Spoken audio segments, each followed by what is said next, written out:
Hi guys, it's Rick Shields down here at Quest Golf Studio here in Lytham, and I'm now going to be hitting the Benross drivers. We've got the HTX driver, which I'll come to. We've got the HTX Type R, which I'm going to hit first, and then there's the gold version, which I've still got in my bag over there. That's kind of for a slightly slower swing speed, so I'm probably going to get my 13 handicapper to test that, Rob Potter. If you don't know Benross, or never heard of Benross, first off, I've got some iron reviews already on my channel. It's worth going and having a look at those. Benross is a UK company that claim to make premium products for a much lower price point. So I want to see if that's actually true. Does it still perform, even though the price would reflect it? It shouldn't do. It's much lower than some of the top names. I'm not going to actually say the price because that could vary between now or another few months down the line. If you're watching this video, it could vary. But I'm sure if you do some research, you can find out. But I know it's much, much less price point. The two drivers, the HTX and the HTX Type R. HTX is designed for forgiveness. It's got the weight back. HTX Type R is for the slightly longer ball or for the slightly better player. I quite like that Type R. It gives it quite a sporty feel.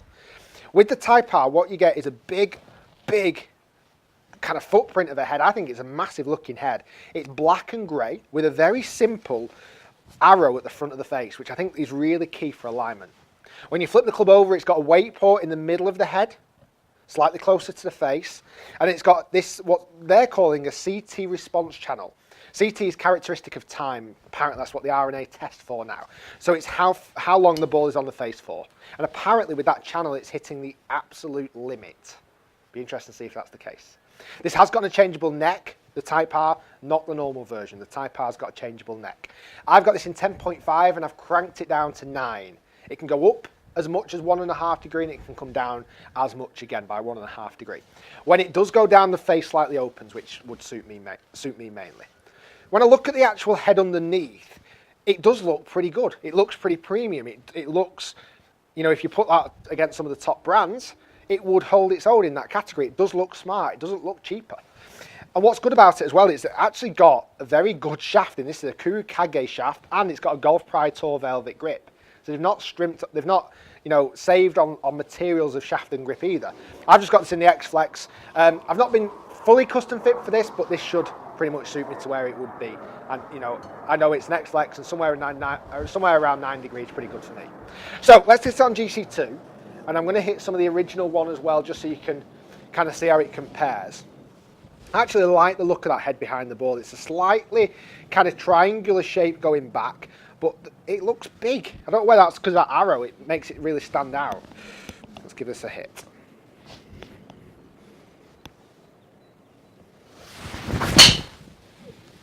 That felt really nice. Slightly off the bottom of the head that time. That might just spin up a little bit higher than what we want it to. Not a bad carry distance at all. What's that in 270? 275 for a 291 total. I think it's going to, yeah, it's going to spin up at 3,000 just because I just caught that slightly low on the face. But considering it wasn't, by my own credit, a good hit, wasn't a terrible result. Let's go again.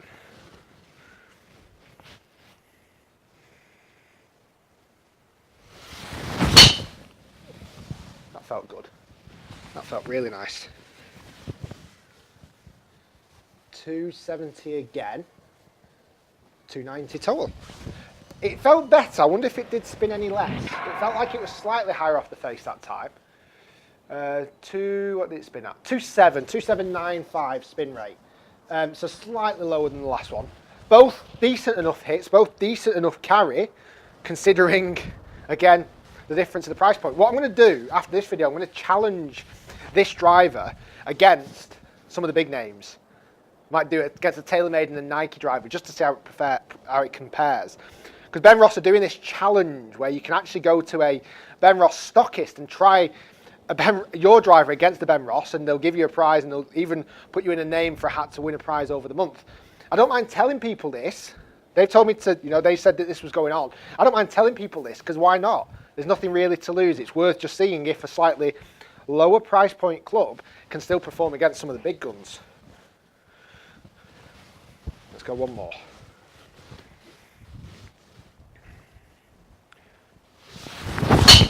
That's the best hit of the three. That is the best hit of the three. I don't mind it pushing slightly right. Yeah, that's a much better hit. You can see there again, you had 300-yard golf shot. And that carried near into the 280s, 280 on the nose to 298 total distance. That would have spun less, oh no, not too much less, 2,900.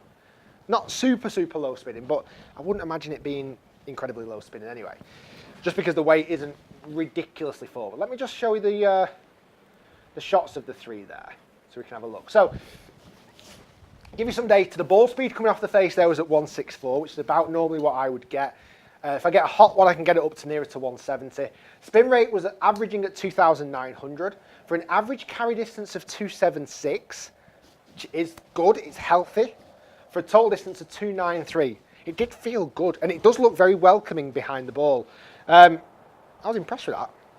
I was impressed. I didn't think, it wasn't the super lowest spin rate in the world, but it kind of did its job. So what I'm going to do now is move into the HTX, just the normal version. Now the difference is with this, it's non-adjustable neck and the weight is further back. Now this is not going to suit me. First off, it's in too much loft, it's in 10.5 and I can't crank it down, and the shaft isn't extra stiff, it's just a stiff. But let's give it a whack anyway, see if there's much of a difference. Like I say, the only big difference is that weight is further back and it's not got the adjustable neck.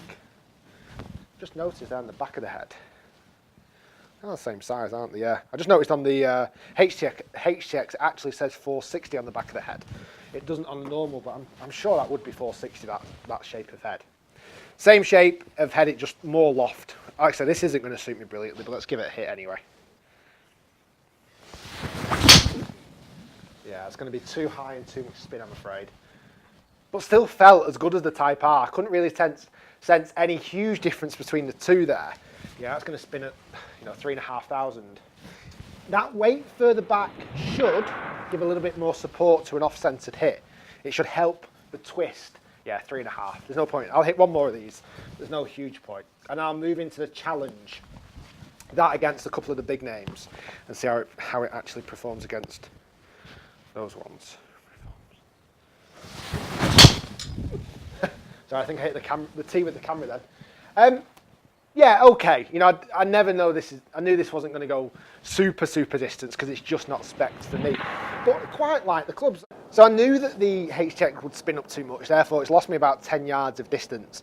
But I actually like the feel of the face off both. They didn't feel foreign, they felt solid, they had a good sound to them. I think they look smart. Certainly from the top they look smart. From underneath, there's a little bit of fine tuning that could be done, just to really make it a super sharp product.